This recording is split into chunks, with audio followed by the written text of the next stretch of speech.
Son las 9:49 en el Gobierno de la Mañana, Gobierno de la Z101. Hoy día miércoles 30 de octubre. Estamos prácticamente ya en las últimas horas de este mes, el 10º del año. Un año con caramba, cuántos temas. Hemos tenido comicios, hemos tenido inicios de reformas, otras que se suspenden o trasladan y postergan, y tenemos otras que ya se han sido llevadas a término. Así que ha sido un curso impresionante. Y eso no quita que la actualidad también tenga otros retos. Es por eso que tenemos la presencia una vez más de un amigo, más que un invitado, un miembro de esta Z101 que de manera frecuente le tenemos en el análisis de los temas políticos y de actualidad en su condición de vicepresidente en funciones del Partido Revolucionario Moderno, así como también de un gran historial en el servicio público. Eddie Olivares está con nosotros, y qué mejor momento que hemos hablado de procuraduría, de otros elementos jurídicos, del servicio en el Estado, de la idoneidad de los políticos, para introducir a Eddie, a quien damos los buenos días y las gracias por estar con nosotros. Muy, muy contento de estar aquí una vez más con ustedes, que ustedes somos nosotros. Un gratísimo placer. Eddie, encantado de tenerte por aquí de nuevo. Hay temas controversiales que se han ido resolviendo en la manera de lo posible. Hay una tarea pendiente todavía, sobre todo en materia política, para el Partido Revolucionario Moderno. La situación en La Vega. Desde tu óptica política y legal, ¿cuál es la solución más adecuada que tú entiendes que podría, la salida más adecuada que podría aparecer ahí? La situación de la alcaldía de La Vega. Desde el principio se habla del vacío. El concepto vacío jurídico en la aplicación de las normas es un concepto vago, y siempre la ley tiene la posibilidad de una solución. El problema fue que cuando se redactó el texto de la ley 17607 de una manera incorrecta en función de la jerarquía de las normas, el legislador remitió la solución de la designación del sustituto del alcalde a falta del vicealcalde, remitido al constituyente. Y eso no puede ser, no es correcto. El constituyente, la constitución sí remite a la ley, pero no la ley al constituyente. Entonces, la ley ahí decía, lo elegirá el presidente de la República de conformidad con el mecanismo establecido en la Constitución, porque en ese momento la Constitución venía desde la del 66, pero la última fue la reforma del 2002, cuando se hizo la ley 176 y establecía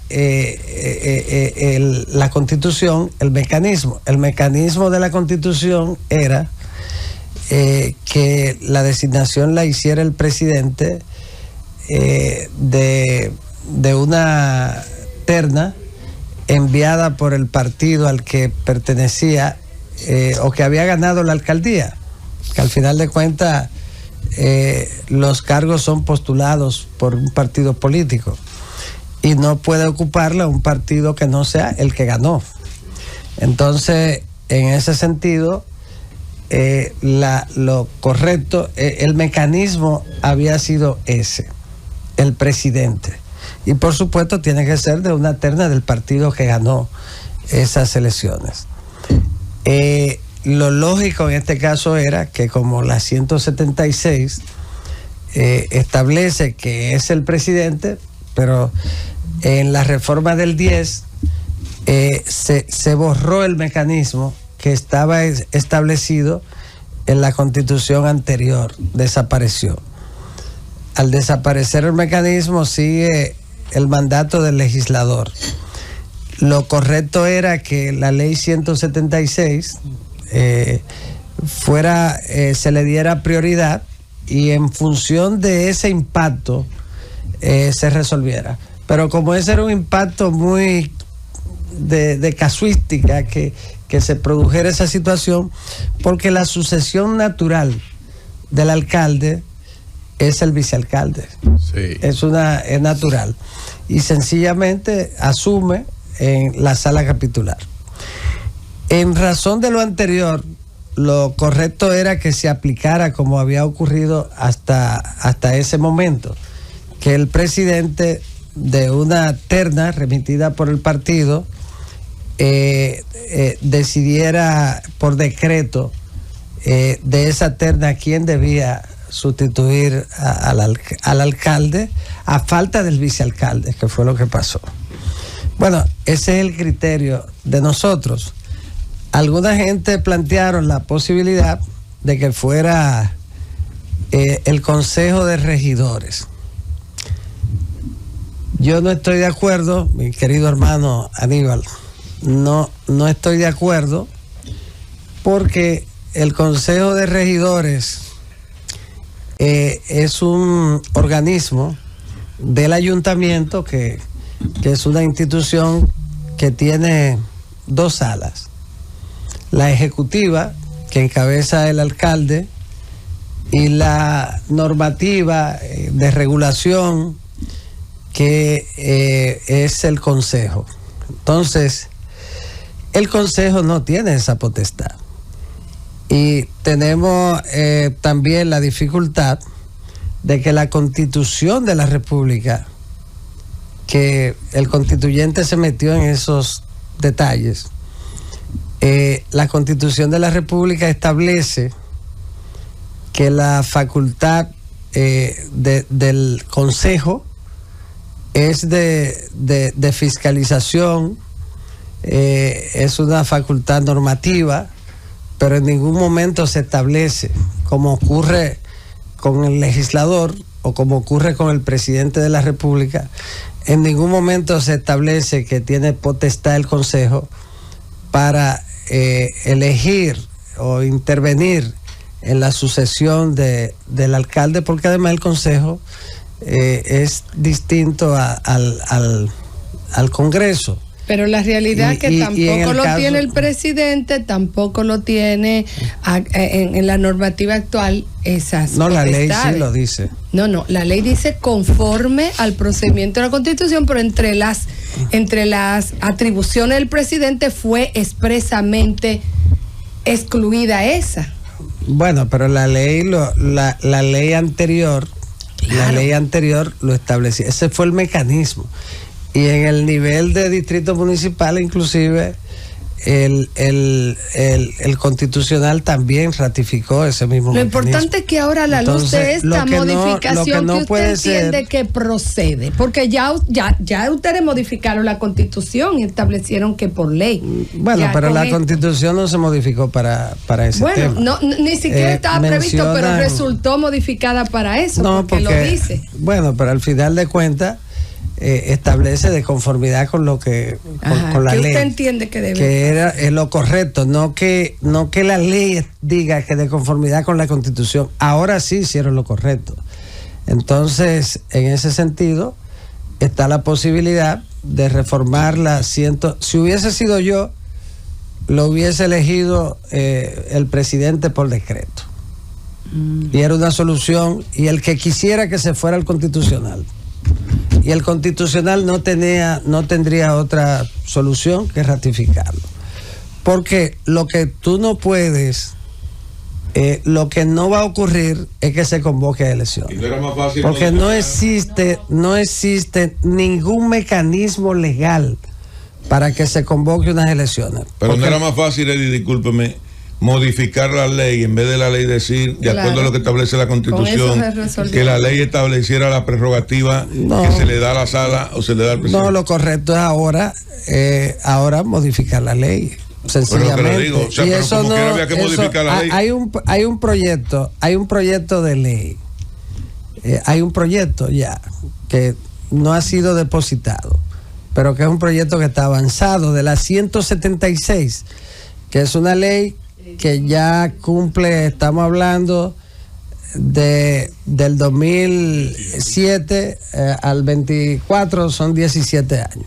Entonces, esa ley, que no es una ley mala, pero que hay cosas que hay que actualizarla.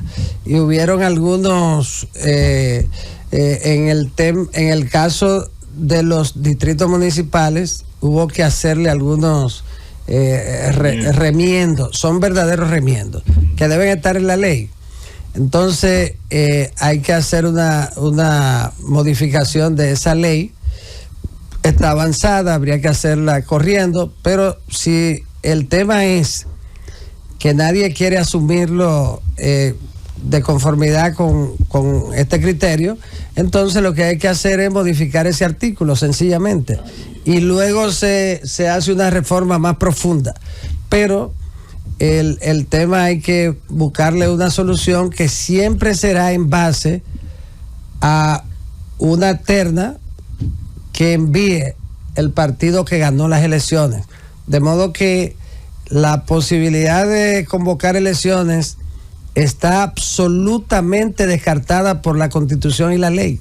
No existe ningún mecanismo que permita que se convoque elecciones. Las únicas elecciones que puede convocar la Junta, y ahí consultaron a la Junta, me parece que elevaron un recurso que no tiene otro camino que la Junta le responda diciendo que no tiene esa atribución, porque no la tiene. Entonces, las únicas elecciones son las elecciones generales ordinarias, y se celebraron en la municipal en febrero del 2020. Entonces, la próxima que se van a celebrar en La Vega y en todo el país serán en febrero del 2024, porque son las elecciones ordinarias que están convocadas por la propia Constitución de la República, establecidas.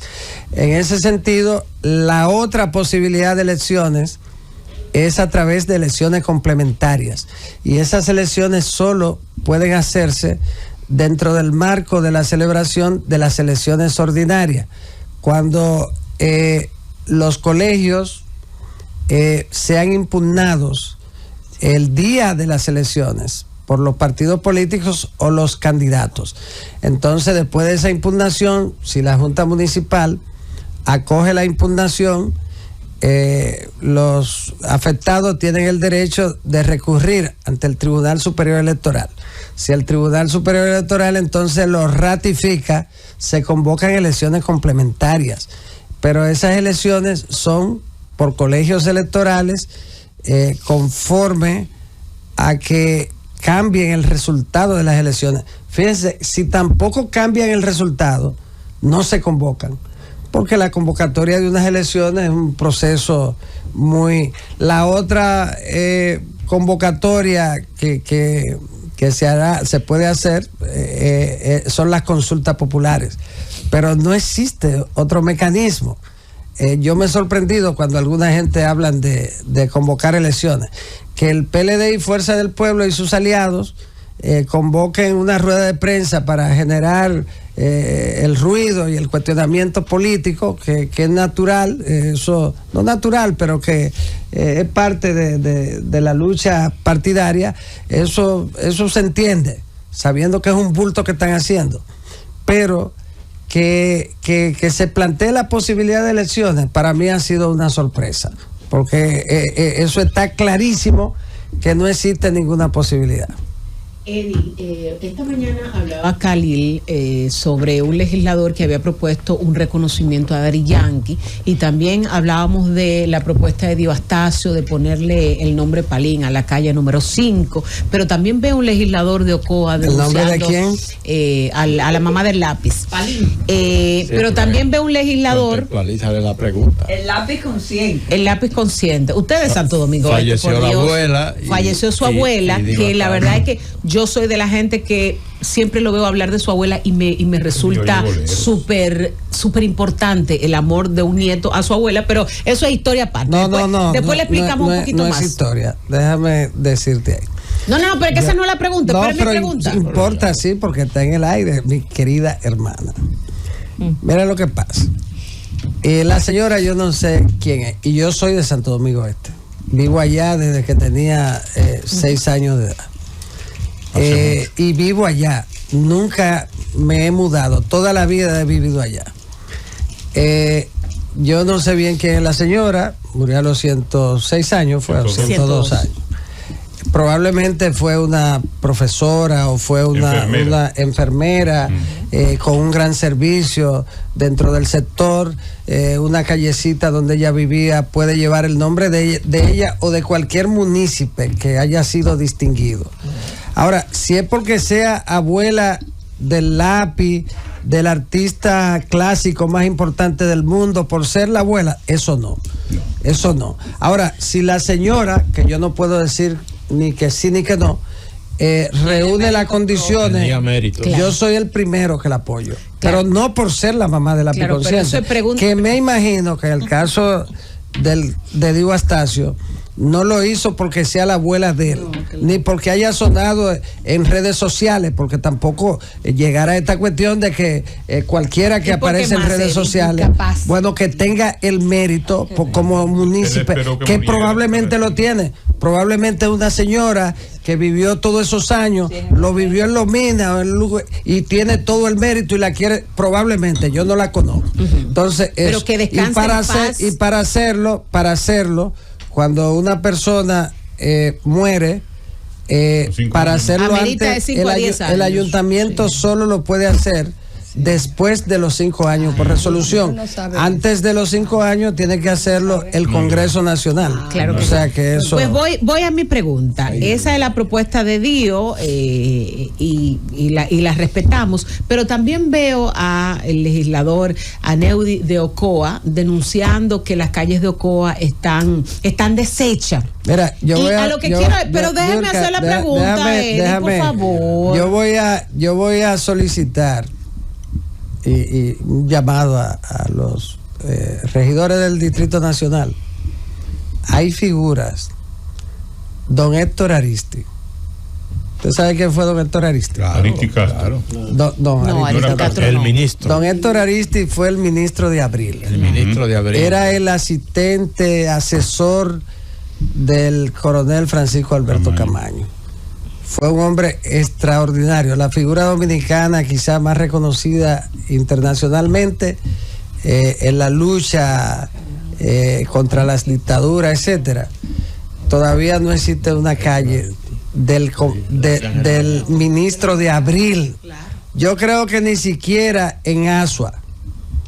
Entonces, ese tipo de cosas a propósito de calle. Sí, pero lo que quiero traer todas estas situaciones. No he visto una calle de don Ángel Miolán, el primero que habló de turismo. Son muchas calles que hay gente con mucho mérito para que las calles tengan su nombre. Solo 2 ejemplos. Ok, ahora déjenme hacer mi pregunta. Eddie, de mi hermano, pero déjame rebobinar el tema. Todas estas denuncias, los congresistas, algunos de los que hablaron estaban en función de la reforma fiscal, los del PRM. Salimos del tema reforma fiscal y ya todo el mundo anda como desesperado buscando un tema.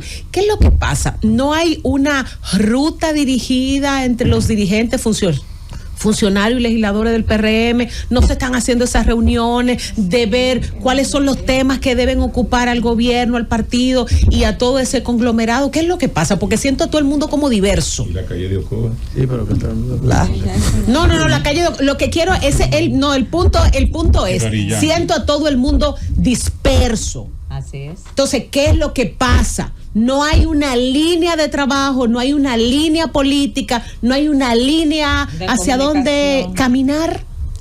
Sí, tiene que haber una línea. El PRM es un partido programático. Nosotros tenemos un programa que le ofertamos al electorado. Y siempre ha sido así de la fundación. El partido en este momento más programático es el nuestro. Hay que darle seguimiento y cumplir con el programa de gobierno que nosotros presentamos, igual que los alcaldes con el programa que se presentó las elecciones de febrero y nuestros legisladores, que estamos hablando de una inmensa mayoría, para cumplir con la aprobación de las leyes necesarias y con las leyes complementarias del 2010, que en los siguientes 10 años los propulsores de la Constitución del 10, la Constitución del presidente Fernández, no cumplieron en los 10 años con las leyes de su propia Constitución, y que ahora nuestro partido, nuestros legisladores tienen el compromiso de cumplir con esas leyes del 10 y con las que se generaron ahora con la reforma proclamada el pasado domingo, y que son pocas, pero hay que cumplir con eso, de modo que hay que retomar. El partido tiene que retomar su compromiso programático, y en el ambiente que se ha creado en estos días, después del tema de la reforma fiscal y todo eso, hay que retornar. Pero ver, el partido sigue muy bien. La valoración de la gente del partido sigue altísima, tan altísima que está en una situación parecida al de las elecciones, después de la situación generada por la reforma. El partido Fuerza del Pueblo no ha crecido absolutamente nada, todo lo contrario, y ha bajado. Y el Partido de la Liberación Dominicana se mantiene rondando un dígito, y el PRM se mantiene en su misma valoración, es decir, pero la encuesta que yo vi de hace quiere decir eso, bajó el PRM. Quiere decir eso, que la gente sigue valorando al partido, y que Fuerza del Pueblo y el Partido de la Liberación Dominicana siguen teniendo la valoración anterior, es decir, que no ha cambiado eso. Pero estoy totalmente de acuerdo que hay que serenar todo este proceso y cada quien hacer lo que le corresponde. Buscarle oficio a un par de esos muchachos. Doctor, muy buenos días, bueno tenerlo Buen día, otra vez en el gobierno de la mañana. Hay temas que a partir de la reforma constitucional son de innovación, como será la primera vez que el presidente tendrá bien, a su vez, presentarle al Consejo de la Magistratura su candidato a procurador o candidata a procurador. ¿Alguna valoración que tenga usted respecto al perfil de esa persona? Temprano debatía parte del equipo sobre lo que debe ser lo idóneo a partir de la reforma. Y en ese mismo contexto, recordar que no es que no haya tenido una militancia. La ley, la Constitución, lo que hemos aprobado es que no haya tenido una vinculación importante. Dice 3 categorías: que no haya sido candidato en los últimos 5 años, que no ha sido directivo de un partido político. Las 3 la dice. Que no haya sido, yo fui el que la aprobé. Bien, las pero 3. hay militancia activa, tal vez te olvidaste. No, las 3 la dice. Dice un cargo que no haya sido candidato durante los 5 años anteriores, directivo de un partido político y ese nivel de notoriedad. En fin, partiendo de eso, ¿alguna idea que tenga el doctor Eddie Olivares respecto a ese proceso? Bueno, yo pienso que el hecho de que la aprobación final vaya al Consejo Nacional de la Magistratura, en la que están representadas la oposición y el partido de gobierno, y también funcionarios del Estado no involucrados con las actividades político-partidarias, como es el caso de los 2 representantes del Poder Legislativo, Poder Judicial, que es un poder delegado. Y en ese sentido es sumamente, bueno, podría ser. Sí, es sumamente importante el hecho de que el presidente sencillamente no se levante y diga el procurador es fulano, sino que lo presenta al Consejo Nacional de la Magistratura, interviene de alguna manera la opinión pública, que siempre estará opinando, haciendo los planteamientos, y finalmente tendríamos un procurador probablemente con cierto nivel de idoneidad. Yo soy de lo que creo que por encima de todo está el compromiso del funcionario, del servidor, con la nación, y su nivel de responsabilidad, su vocación de servicio, porque miren lo que pasa también. Don Bienvenido. Don Bienvenido Rodríguez a la entrevista a don Eddie Olivares. Se integra, don Bienvenido, claro, al staff del gobierno de la mañana. Pues sí, entonces, muchas gracias, don Bienvenido. Un honor. Gracias. Esto es su casa. Gracias. Claro, un honor. Sí. Igual siéntase como en su casa, don Bienvenido. Miren, en la administración pública, para mí, Susana, que ha estado en la administración, para mí lo más importante es, y Aníbal, que ha estado mucho tiempo también en la administración, para mí, bueno, aquí tenemos a Julieta. Para que entró muy jovencita. Muchos años en la administración. Más años todavía. No, pero tampoco lo relacionen con la edad. Nada que ver. No. Diurka sirvió en la administración también. Tiene ya una experiencia. Tiene una experiencia que siempre es importantísimo. Sí. Miren, Rosendo estuvo en Palacio en el 82. Sí, también. Rosendo. Estuvo en Palacio, no. Yo trabajó en Palacio. Inicié mi carrera en el año 79, principios de los 80. No lo coqué, que como ponerle a Sergio reportero del periódico El Sol, cubriendo Congreso Nacional. No, pero en el servicio público tú estuviste. Como empleado por primera vez en la oficina de Relaciones Públicas del Seguro Social, en la gestión de Ligia Leroux. Ligia Leroux. Y después fui a la oficina de prensa de la presidencia al servicio del presidente. Bueno, yo creo que entonces soy yo la siguiente, porque mi primer empleo público fue en la administración de Salvador Jorge Blanco en el 83 como secretaria ejecutiva de la Consultoría Jurídica de la Lotería Nacional. Oye.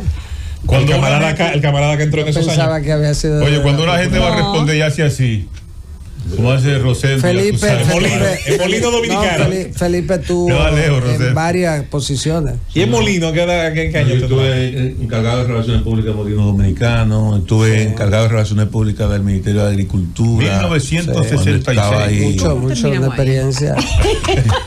Una experiencia. Estamos hablando en la década de los años 90. ¿Tú sabes que el 86? Siglo XX. Yo entré en el 86 y no paré jamás hasta que renuncié. En el 2020. El caso, de verdad, ¿Tú entraste en el 86? Tu pregunta de ¿Tú entraste en el 86? Años yo nací. Aparte de funciones en Bánica. La de Santiago, parte de la de Santiago. No, yo he estado en muchos sitios. Yo puedo ser tu. Yo he trabajado en muchos lugares. En el Senado de la República yo estuve como asesor hace muchísimos años ya. Sí. Y otras posiciones. Bueno, estamos con lo del Ayuntamiento de Santiago. En Santiago yo ocupé 8 años como vocero de la alcaldía. Sí, que es un servicio. Representante del alcalde también, tanto en el Consejo de Directores de Corazán como el de la Corporación de Zona Franca. Y hizo un gran trabajo. Y un tiempo en APEDI también como representante. Hizo un gran trabajo y los santiagueros lo asumieron. José Luis. Yo soy de Santiago. José Luis. Hemos hecho colaboraciones. A José Luis que esperamos llevar. No, espérate, déjame dar un crédito. La primera persona que contó conmigo de una posición pública fue David Collado en el Ayuntamiento 2016 para temas de deportes. Okay. Se lo agradezco en el alma porque me brindó una posibilidad que yo no había tenido. Pero yo mencionaba el... Pero lo mío es reciente, no tan... No es tan antiguo. Entonces, que conta que yo era menor de edad. No. Sí. Hay que decirlo, yo era menor de edad. Yo entré a trabajar. Porque duré 2 sabáticos, porque antes no me pagaba ni que esa vaina, ni un chela. Hasta que no tuve cédula, no me dieron ni un. Pero a los 16 años, yo entré a trabajar a la administración pública a los 16 años y 2 días. Wow. Entonces, era un tiempo en el que se valoraba mucho el servicio que tú brindabas. ¿Y en qué lugar en específico? Cuando ganó en telecomunicaciones. Cuando ganó el PRD, en el 78, por supuesto yo no tenía la edad, tenía que esperar mucho tiempo y yo desde muchachito, algunos entendían que yo era del Pacoredo y la cosa, porque hacía mi servicio político teniendo 12, 13 años. Entonces, cuando yo cumplí 16, a los 16 entonces, al otro día yo fui a buscar la cédula. 1974. No. Entonces, 80 y pico. Entonces yo fui a buscar la cédula, fui donde el jefe del partido y le dije, ya tengo mi cédula, 16 años y como 2 o 3 días. Y me dijo, Eddie, el trabajo tuyo está por ahí, espera, está. Y como a los 16 años y 15 días yo estaba nombrado. Wow. Entonces, pero yo decía lo del servicio. Mi madre entró en el 81 en agricultura. Sí. El 81 y está todavía. Sí, todavía. Lo del servicio público, señores, es la vocación de servicio. Sí. Si usted es un procurador con vocación de servicio, primero, podría ser un buen procurador. Ahora, si usted no tiene vocación de servicio, si a usted no le importa lo que le ocurre a la gente, si usted no es sensible, yo le voy a agregar, si usted no le indigna la injusticia, si usted no le indigna, sí, y la vocación de ir a resolver las cosas, de ayudar a resolver las cosas, de atender a la gente, a lo que necesitan de ese servicio, usted podrá ser el más brillante, tener el mejor currículum. Solo para aportar lo que decía exactamente, que era, no podía ser procurador, haber realizado proselitismo político notorio y constante durante los 5 años anteriores a su designación. Sí. Eso es lo que dice. Sí. Notorio. Claro. Bueno, ustedes saben que para mí lo más importante es la vocación de servicio, la integridad, el compromiso con la nación, el respeto a las normas, el respeto a la gente, a la misma posición. Y sí, para mí eso tiene la mayor importancia. El tema ya de la militancia y esa cosa, yo nunca lo he visto como un... pero son ustedes los políticos que se ponen sus trabas. Entonces, pero eso es lo más importante. Yo creo que la reforma, lo interesante de la reforma, al margen del tema de militancia, es el hecho de que ahora tendremos la posibilidad de que un presidente, pues ya no se trata de que lo ocupe de turno, sino cualquiera que sea el presidente de turno, ya deberá presentar a una persona que se considere idónea ante otro organismo que es el Consejo de la Magistratura, de modo que el proceso de selección del procurador va a ser un proceso de mucho más cuidado en cuanto al individuo, a la persona que lo va a ocupar. Doctor, lo otro para mí no tiene... Doctor, bueno, ya de plano sabemos que no puede ser usted entonces. No, yo estoy descartado hace mucho tiempo. Usted está descartado. Usted cumple con todo lo que usted dijo que debía tener, pero como ha hecho proselitismo, pues ya no puede ser. Yo en el 20 lo promoví y para mí seguirá siendo la figura ideal. Pero usted puede ser ministro de justicia. Usted cometió el pecado de ser político. Eso sí, porque... Bueno, no me arrepiento, me siento porque se está hablando, de hecho ayer, antes de ayer, nos explicaba ¿Quién era que estaba aquí antes de ayer? Ya yo estoy. Eduardo Estrella. No, ve, el invitado nuestro aquí antes de ayer, Antoliano. No lo ofenda, Julieta. No. Perdonen, no. No me acordaba porque recuerden que ayer yo no vine. Para molestar que... Y entonces un poco estuve ahí. Con don Antoliano, consultor jurídico del Poder Ejecutivo, conversábamos el lunes pasado. Y entonces, bueno, yo le preguntaba sobre el proyecto de crear entonces el Ministerio de Justicia. Y él decía que sí, que se estaba trabajando y que se estaba avanzando en eso. Bueno, ya que usted no podrá ser el Procurador General de la República, un cargo en que todos coincidimos en que le hubiese quedado muy bien a usted por su trayectoria, pues está el Ministerio de Justicia. ¿Cree usted que el presidente lo está valorando para esa posición? Porque yo entiendo que ya es tiempo de que usted asuma una posición. No sé, pero de todas formas, creo que también la Constitución de alguna manera creó las condiciones para el retorno a la figura del ministro de Justicia. Sí, que ya existió una vez hace mucho. Sí, bueno, Susana se refería también al tema. En eso usted cabe perfectamente. Claro. El caso es que el Ministerio de Justicia es necesario y conveniente hace mucho tiempo, porque la Procuraduría General de la República debe dedicarse exclusivamente a su función principal. Tú dices, bueno, la Procuraduría puede atender también la formulación efectiva y el seguimiento a un plan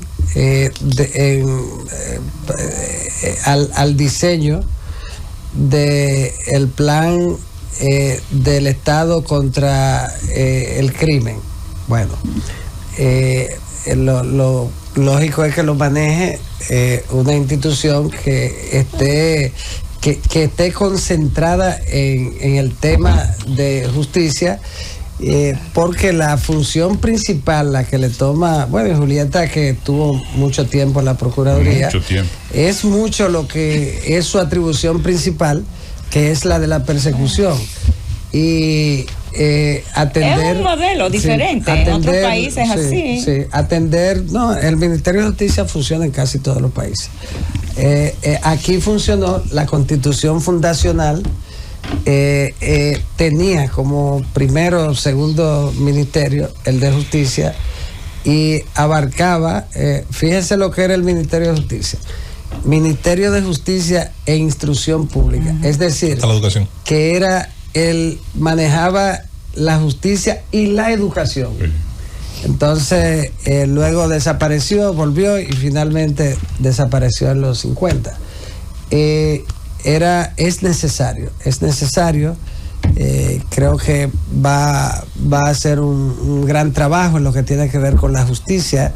Era necesario que el Estado atendiera la justicia. Y yo no recuerdo tampoco que la Procuraduría haya presentado un plan, un lineamiento en relación con la política del Estado contra el crimen. Me parece que yo no recuerdo haberlo visto, y eso es necesario. Pero ya es una decisión del presidente, yo no tampoco. Perfecto. Yo quiero volver a La Vega, porque volver a La Vega y pasar por Bonao. Sí, para La Vega hay que pasar por Bonao. Dejarlo pinchado. Sí. Depende de si tú vas de aquí para allá o vienes de allá para acá. No, yo estoy en la capital. Si te vas por Rancho Arriba. Yo voy para La Vega y voy a pasar por Bonao.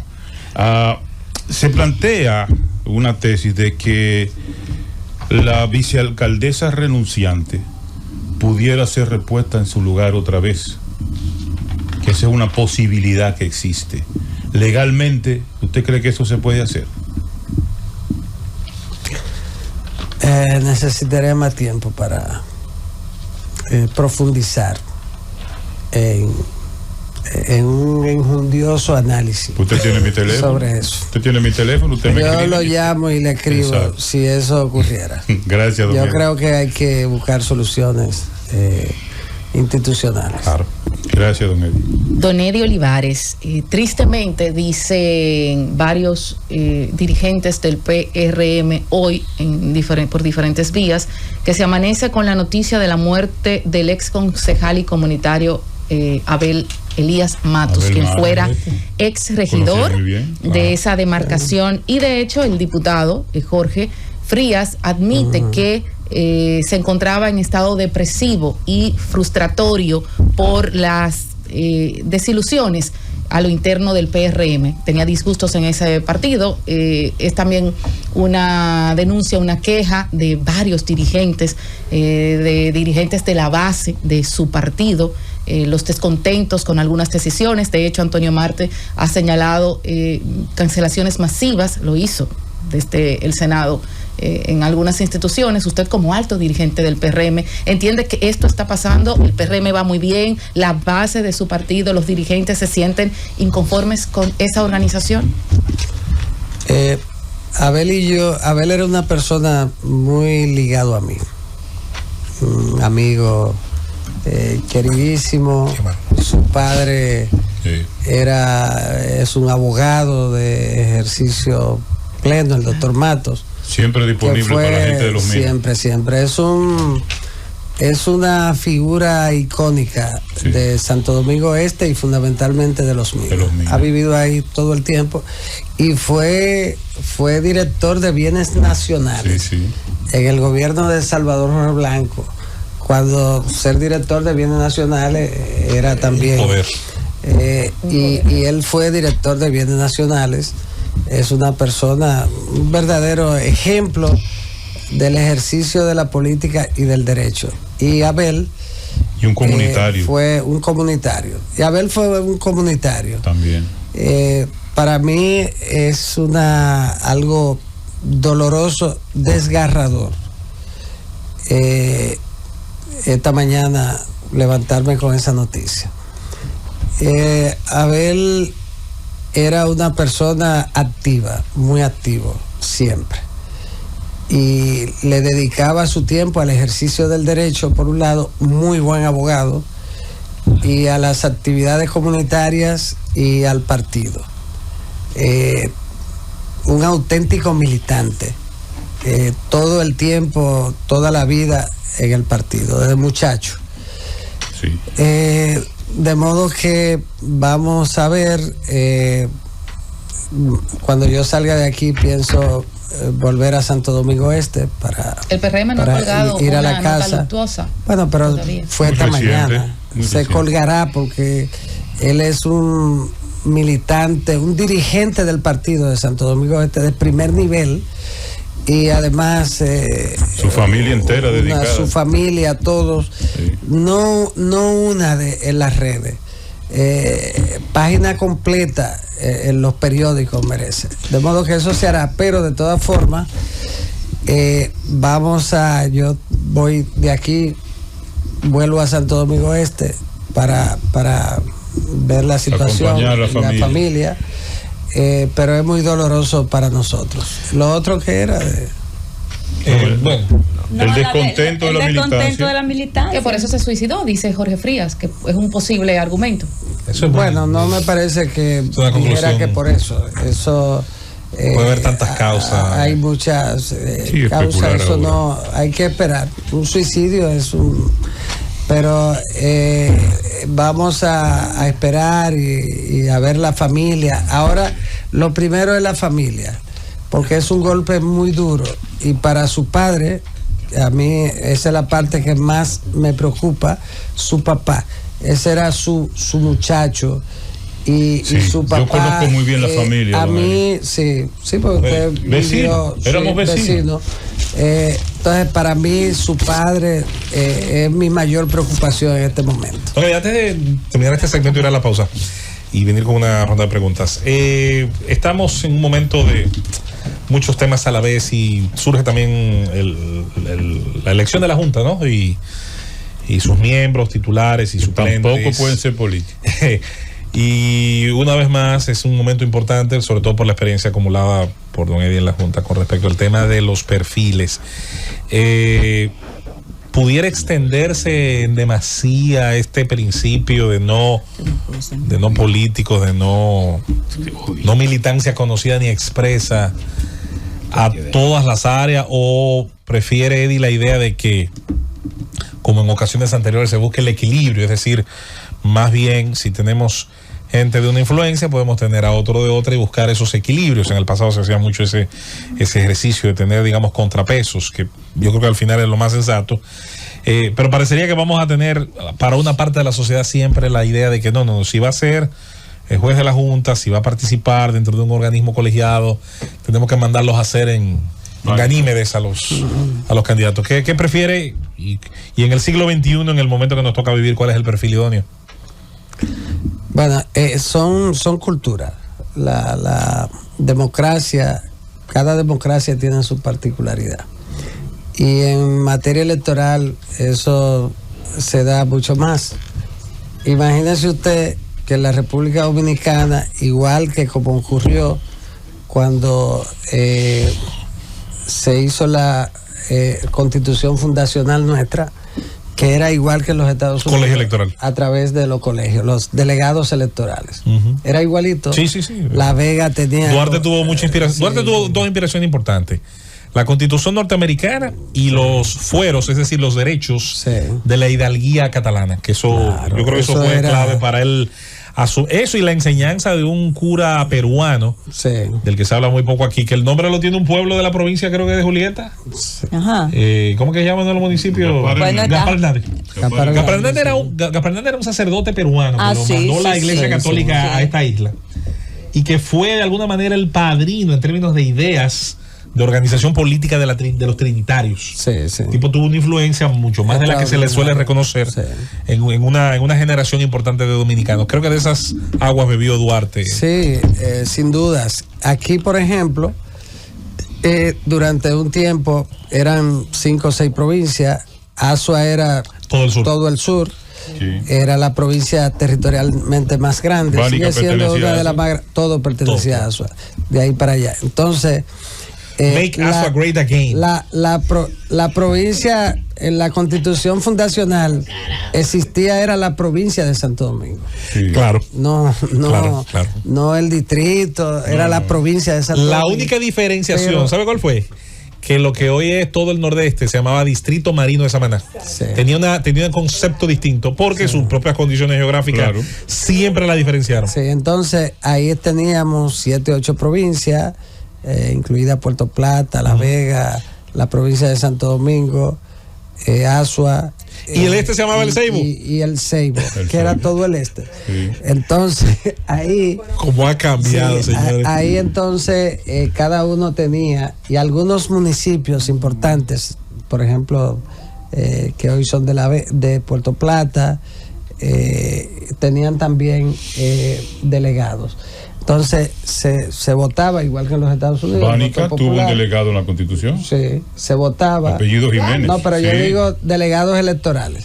Entonces, la provincia de Santo Domingo, tenía como 8, 7, Azua tenía como 5 o 6, Santiago tenía como 6, La Vega tenía como 7 o 8, y así. Pues La Vega tenía gran parte del central completo. Entonces, era así. Imagínese usted ahora que fuera por delegado. No, una locura. La cultura dominicana no lo admite. Entonces, se vería arcaico.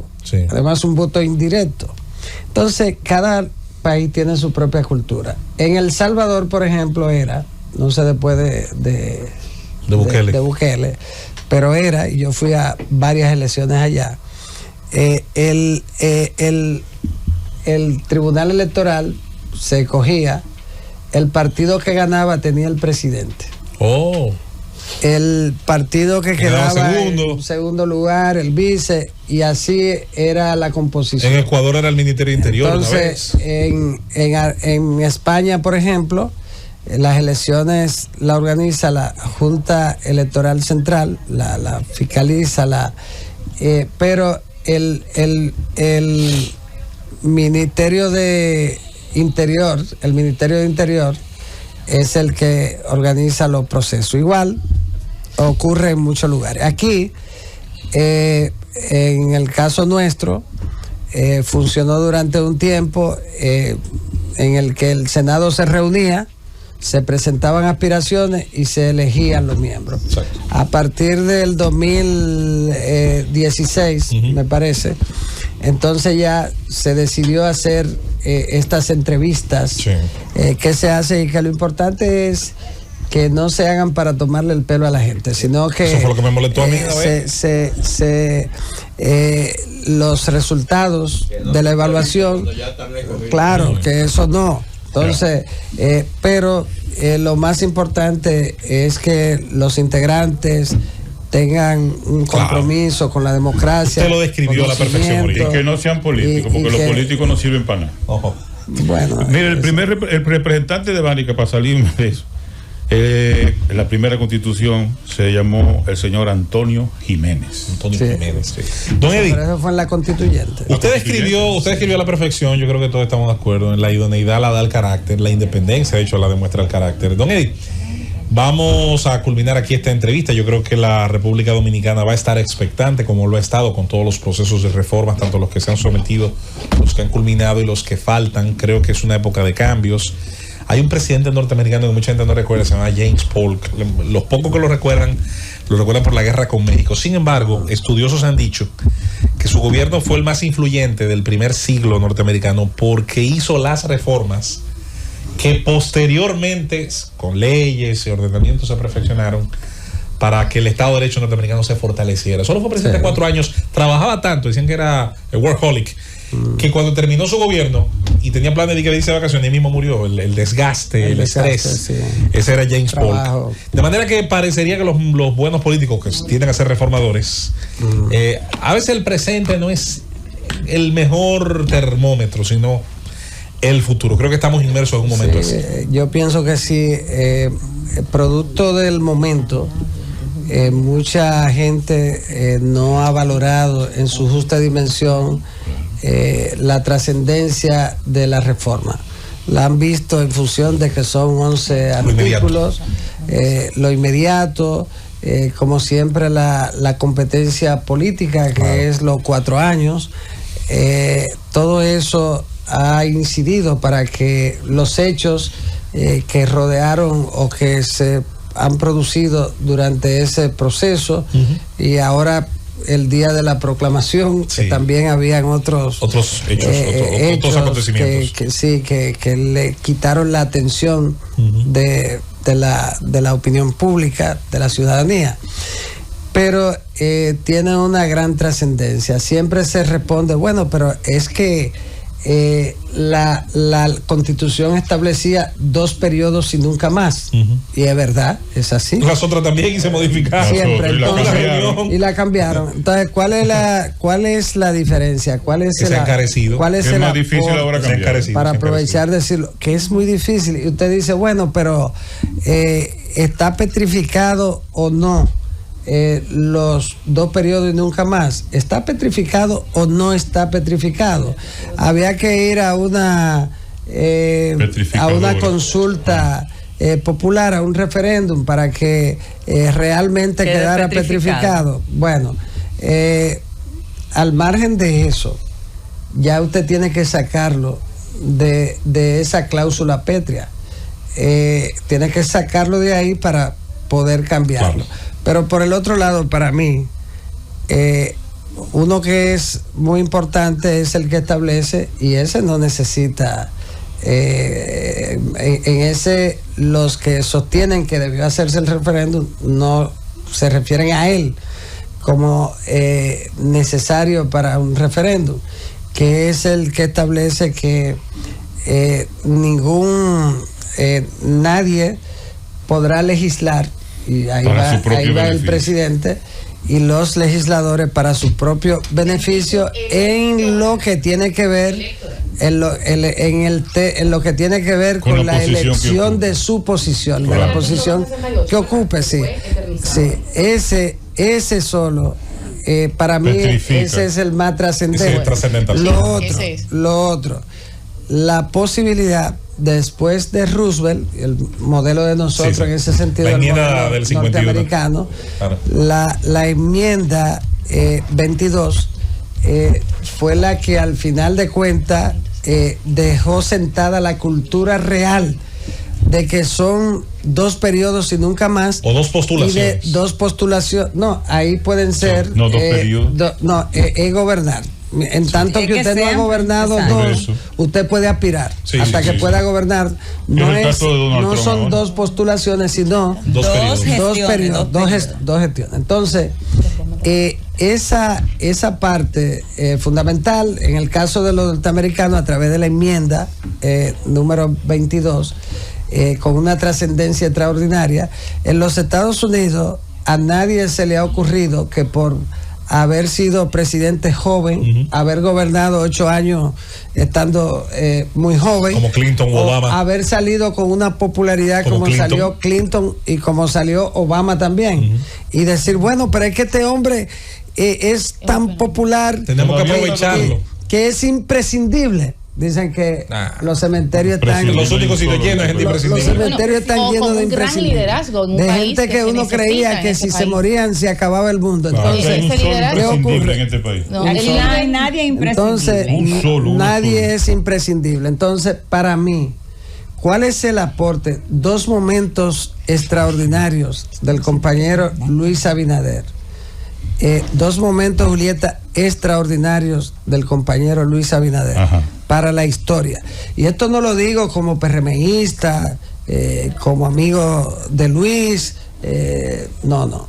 Esto lo digo como ciudadano. Todo el mundo sabe que yo no ando con cosas. Mire, esto yo lo digo como ciudadano, político, como ciudadano y como político. Mire, la noche de la victoria electoral, Luis en su discurso dijo: esta fue la última vez que aspiré. Y lo cumplió. No volveré a ser candidato ni presidente nunca más. Este será mi legado y a las futuras generaciones.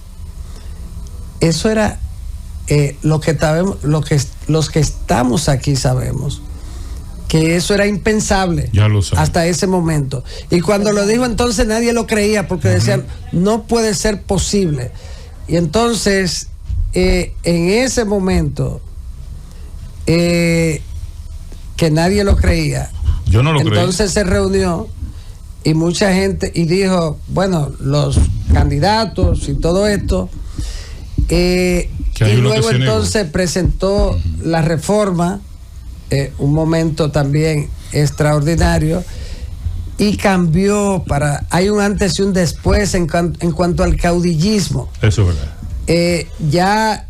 Absolutamente nadie puede creerse imprescindible, y si gobernó 8 años, ya a nadie se le va a ocurrir que puede gobernar más de 8, porque se convierte en una cultura política. Para mí, ese es el gran legado del compañero Luis Abinader. Así es. Doctor Eddie Olivares, gracias por el tiempo que nos ha brindado, las respuestas, y por supuesto nos vemos en una próxima ocasión en el Gobierno de la Mañana. Muchísimo gusto. Llévatelo, Cundo.